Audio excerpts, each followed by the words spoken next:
오늘은 에레미야 22장의 말씀을 보도록 하겠습니다. 이 22장의 내용은 선지자 에레미야를 통해서 하나님께서 남유다의 말기적인 현상 그리고 왕들에 대한 심판을 하나님께서 예언해 주시는 말씀인데요. 오늘도 이 말씀을 통해서 하나님의 말씀의 신실함 그리고 하나님의 심판이 어떻게 이루어지는가를 오늘 말씀을 통해서 깨달을 수 있는 저와 여러분 되기를 축복합니다. 22장 1절에 여호와께서 이와 같이 말씀하시되 너는 유다 왕의 집에 내려가서 거기에서 이 말을 선언하여 이르기를 다윗의 왕위에 앉은 유다 왕이여 너와 내 신하와 이 문들로 들어오는 내 백성은 여호와의 말씀을 들을지어다. 하나님께서 에레미야 선지자를 통해서 왕과 귀족들, 백성들에게 이 말을 전하랍니다. 마지막 하나님의 경고의 메시지입니다. 3절에요. 여호와께서 이같이 말씀하시되 너희가 정의와 공의를 행하여 탈취당한 자를 압박하는 자의 손에서 건지고 이방인과 그 고아와 과부를 압제하거나 학대하지 말며 이곳에서 무죄한 피를 흘리지 말라. 하나님께서 왕들에게 뭐라고 경고하냐면요. 너희가 공의를 행해라. 너희가 정의를 실천해라. 그리고 어려운 자들, 고아와 과부와 이방인들을 돌봐라. 하나님의 그 공의를 실천해라 하는 하나님의 명령입니다. 우리가 이 땅에 그리스도인들하고 산다는 것은요. 우리가 공의롭게 정의롭게 살아가는 것입니다. 그리고 하나님의 뜻 가운데 빛과 소금의 삶을 사는 것입니다. 그것이 하나님의 백성이고요. 하나님이 하나님의 백성들을 통해서 그것을 원하시는 것입니다. 4절에요. 너희가 참으로 이 말을 준행하면 다윗의 왕위에 앉은 왕들과 신하들과 백성이 병거와 말 타고 이 집문으로 들어오게 되리라. 너희가 하나님의 말씀을 실천하고 살면 공의와 정의를 베풀면 하나님께서 이 하나님의 성 도성으로 너희가 들어오고 나가고 할 수 있는 편안한 삶을 살게 하시겠다 그 말이죠. 그러니까 하나님의 말씀대로는 너희를 살면 너희의 삶을 하나님 지켜주시겠다 그 말입니다. 5절에 그러나 너희가 이 말을 듣지 아니하면 내가 나를 두고 맹세하노니 이 집에 황폐하리라 여호와의 말씀이니라. 그러나 너희가 하나님의 말씀대로 살지 아니하면 하나님이 너희를 심판하실 것이고 이 땅이 황폐하게 될 것이다 그 말이죠. 그러니까 우리가 어떻게 사느냐에 우리의 의미가 아니라요.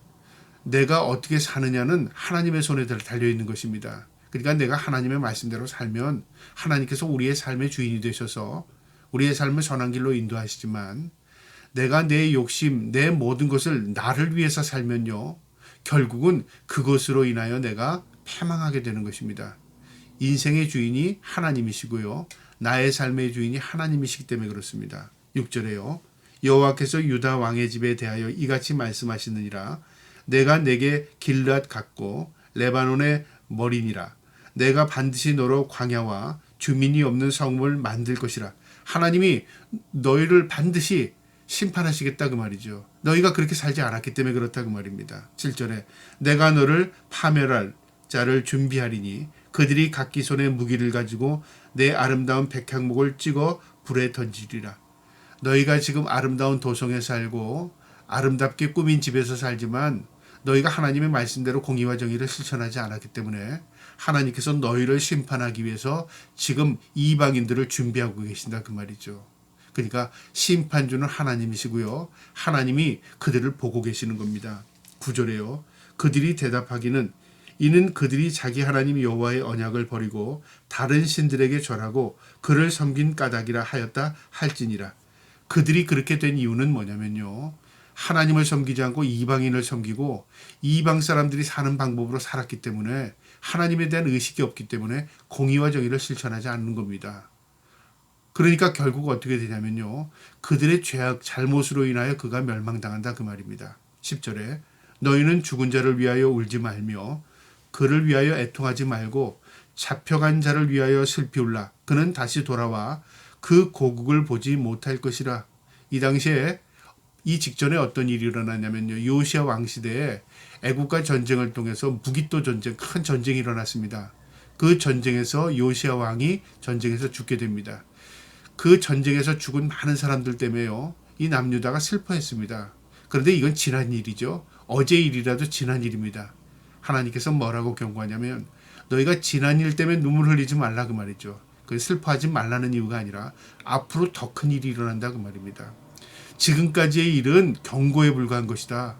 이제 앞으로 이런 일들은 너희가 당할 일이야 그 말이죠. 그러니까 너희가 정신 차리고 깨어서 하나님 앞에 너희의 모든 것들을 고하고 너희의 삶을 돌이키고 하나님 말씀대로 살아라 그 말입니다. 그렇게 되지 않으면 너희의 지난 시간들의 그 고통보다 더 큰 고통이 너희에게 올 것이다 그 말입니다. 11절에 여호와께서 유다 왕 요시아의 아들 곧 그의 아버지 요시아를 이어 왕이 되었다가 그곳에 나간 살롬에 대하여 이같이 말씀하시느니라. 그가 그곳으로 다시 돌아오지 못하고 요시아가 죽은 이후에 그의 아들이었던 살롬, 이 살롬은 누구를 의미하냐면요, 바로 여호와스입니다. 여호와스의 애칭을 살롬이라고 말하는데요. 이 여호와스가 왕이 되었지만 이 왕이 깨닫지 못하면 너희 아버지 때에 가 죽은 그 고통보다 더 극심할 거다 그 말이죠. 12절에 잡혀간 곳에서 그가 거기서 죽으리니 이 땅을 다시 보지 못하리라. 아버지는 전쟁에서 그래 죽었지만 그래도 사람들의 고통과 슬픔에 이었습니다. 그러니까 그는 나라를 사랑하는 마음으로 전쟁에 직접 나가서 싸웠습니다. 그런데 이 아들이었던 살롬 여호야긴은 어떻게 되냐면요, 객지에 가서 죽는답니다. 그러니까 포로로 잡혀가서 죽게 된다 그 말입니다. 사실 이 말씀대로요, 애굽에 끌려가서 죽게 됩니다. 13절에요. 불의로 그 집을 세우며 부정하게 그 다락방을 지으며 자기의 이웃을 고용하고 그의 품삯을 주지 아니하는 자에게 화했을진저. 무슨 의미냐면요, 이 여호와스, 이 아들이었던 여호와긴이 자신이 그 아버지, 할아버지 때 그 전쟁을 통해서 죽게 되고 끌려가서 죽었는데 그게 의식하지 못합니다. 그리고 자기는요, 왕궁을 크게 짓고 사람들을 불러다가 자기 별장을 지으면서도 돈을 지불하지 않고요, 자기 호의호식하고 자기 영광을 위해 살았습니다.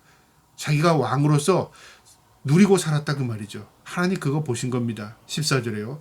그가 이르기를 내가 나를 위하여 큰 집과 넓은 다락방을 지으리라 하고 자기를 위하여 창문을 만들고 그곳에 백향목으로 입히고 붉은 빛으로 칠하는도다. 아주 호화롭게 자신의 지금 그 집을 그 왕궁을 지금 건설하는 겁니다.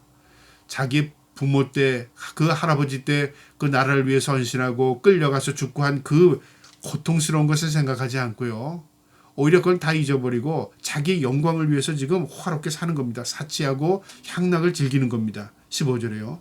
내가 백향목을 많이 사용하여 왕이 될 수 있겠느냐? 내 아버지가 먹거나 마시지 아니하였으며 정의와 공의를 행하지 아니하였느냐? 그때 그가 형통하였느니라.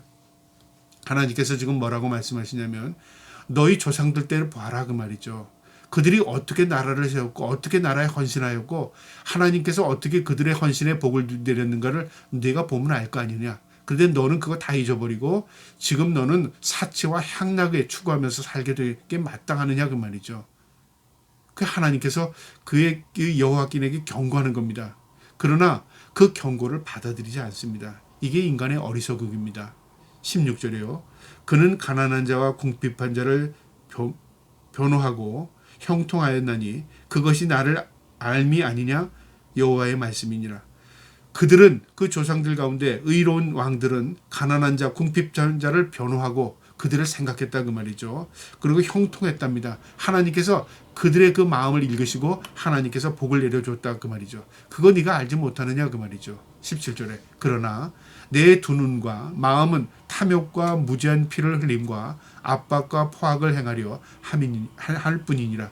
그러나 너는 그 조상들의 의로움을 담지 못하고 오히려 너는 향락에 취하고 오히려 너는 타락했다 그 말입니다. 18절에 그러므로 여호와께서 유다 왕 요시아의 아들 여호와김에게 대하여 이와 같이 말씀하시느니라. 무리가 그를 위하여 슬프다. 내 형제여 슬프다. 내 자매여 하며 통곡하지 아니할 것이며 그를 위하여 슬프다 주여 슬프다 그 영광이여 하며 통곡하지 아니하리라. 왜 통곡하지 않겠습니까? 그가 이 땅에서 죽지 않고 바벨론의 전쟁에서 포로로 끌려갑니다. 죽습니다. 그리고 사람들이요 그 죽음에 대해 슬퍼하지 않습니다. 왜? 자기 향락, 자기 즐거움으로 살았기 때문에 그렇습니다. 우리가 헌신하고 수고한 사람에 대해서는 항상 기억합니다. 그러나 고통을 줬던 사람에게는 잊혀지고 싶습니다. 지금 이 여호와께는 자기 영광을 위해서 추구하며 살았습니다. 그래서 백성들이 슬퍼하지 않는다 그 말이죠. 19절에 그가 끌려 예루살렘 문 밖에 던져지고 나귀같이 매장함을 당하리라. 이 여호와께는 전쟁에서 바벨론 전쟁에서 죽게 되는데요. 그 죽은 이후에 시체가 수습이 되지 않은 것 같습니다. 성경에도 그의 죽음에 대한 기록이 없습니다. 그러니까 이 성경 말씀대로 그대로 비참하게 죽는 거죠. 하나님께서 이미 다 예언해 놓으셨습니다. 그러니까 이 말씀을 듣고 깨닫고 돌이켰으면 이 말씀이 걷어지는 거죠. 그러나 이 말씀을 받아들이지 않고요. 인간이 자기 영광을 추구하며 살다 보면 결국 하나님의 예언의 말씀이 그대로 성취된 겁니다. 20절에요. 너는 레바논에 올라 외치며 바산에서 내 소리를 높이며 아바림에서 외치라. 이는 너를 사랑하는 자가 다 멸망하였습니다. 이제 너를 돌볼 자도 없고 너의 나라를 위해 슬퍼할 자도 없다 그 말입니다. 21절에 내가 평안할 때 내가 내게 말하였으니 내 말이 나는 듣지 아니하리라 하였나니 내가 어려서부터 내 목소리를 청종하지 아니함이 내 습관이라. 하나님께서 말씀하셨는데도 불구하고 나는 듣지 않겠다고. 그러니까 이건 뭐냐면요. 적극적인 거부입니다. 몰라서 그랬습니다가 아니라 거부했답니다. 근데 그게 뭐냐면 어릴 때부터는 그랬다. 무슨 말이야? 습관이 되었다. 우리가 불신이 습관이 되면요. 믿음이 자라지 않습니다. 믿음은요. 단순한 것입니다. 말씀을 받아들일 때 믿음이 생깁니다. 그런데 내 머리로 판단하고 내 머리로 생각하면요. 결국 하나님의 말씀 받아들이지 못합니다. 결국은 뭐냐면 불신이 그를 죽게 만드는 거죠. 22절에요. 내 목자들은 다 바람에 삼켜질 것이요.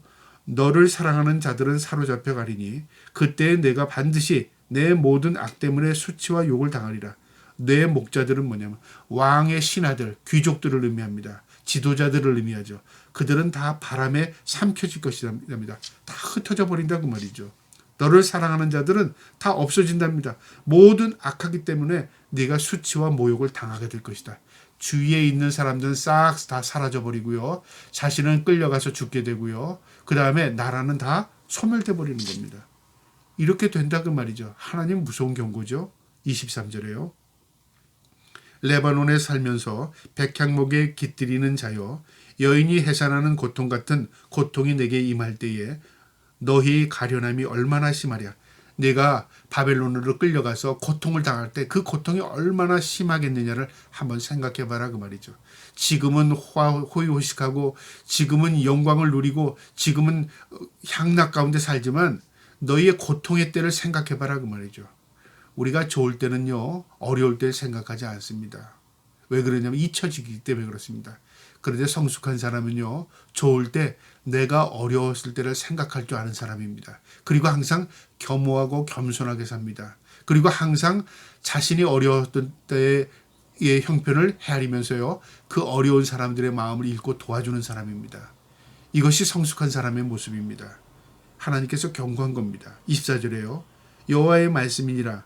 나의 삶으로 맹세하노니 유다왕 여호아김의 아들 고니야가 나의 오른손에 인장 반지라 할지라도 내가 빼어 내 생명을 찾는 자의 손과 내가 두려워하는 자의 손 곧 바벨론의 왕 느부갓네살의 손과 갈대아인의 손에 줄 것이라. 이 여호아김의 아들 여호아김의 이름을 고냐라고 이게 짧게 불렀습니다. 그러니까 여기서 고나야는요 여호야긴입니다.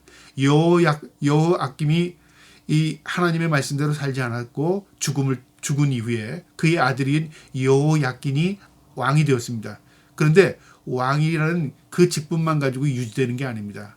하나님께서 그를 폐위시킨다 그 말이죠. 그리고 그가 아무리 왕이라 할지라도 그 인장반지, 왕을 상징하는 반지를 빼어서 느부갓네살, 바벨론의 느부갓네살에게 주겠다 그 말이죠. 그러니까 나라를 너희가 빼앗길 거다. 그걸 상징적으로 의미하는 겁니다. 26절에요.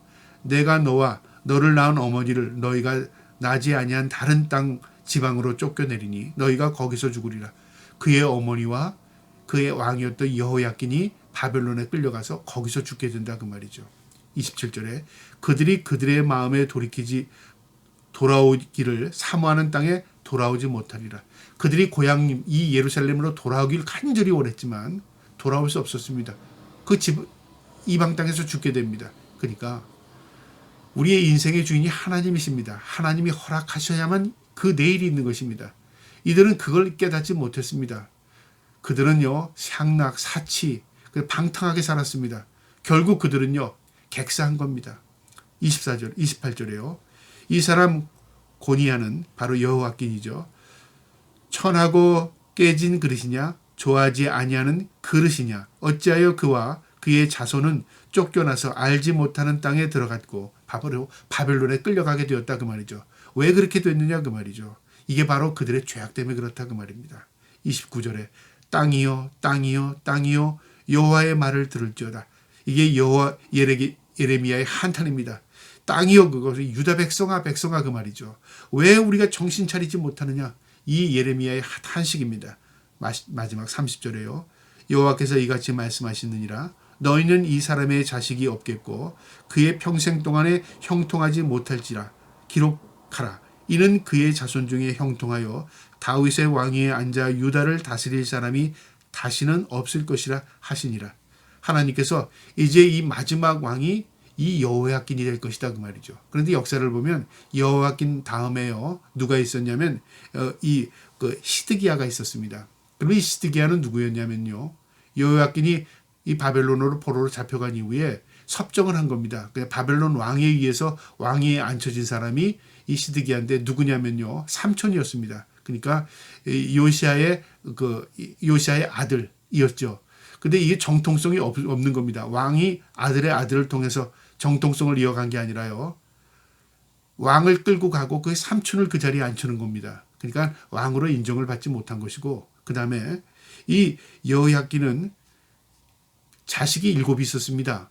그런데 여기에 뭐라고 되어 있냐면 너희는 이 사람의 자식이 없겠고라고 되어 있습니다. 자식이 있는데 왜 없다고 기록이 되어 있냐면요, 왕위를 계승하지 못합니다. 그러니까 있으나 마나한 자식이 될 것이다 그 의미입니다. 결국 하나님의 말씀의 예언이 그대로 성취되었습니다. 이것은 이미 이 일이 일어나기 전에요, 선지자 에레미야를 통해서 경고한 메시지입니다. 우리가 하나님의 경고를 받아들이는 것이 복입니다. 그러나 그 말씀을 귀담아 듣지 않고요, 흩어버리면은 결국 그것이 내게 화가 됩니다. 하나님의 말씀은 살아 움직이는 생명의 말씀입니다. 저와 여러분이 이 말씀 가슴에 두고요, 늘 하나님의 경고의 메시지를 들을 수 있는 저와 여러분 되기를 주님의 이름으로 축복합니다. 아멘.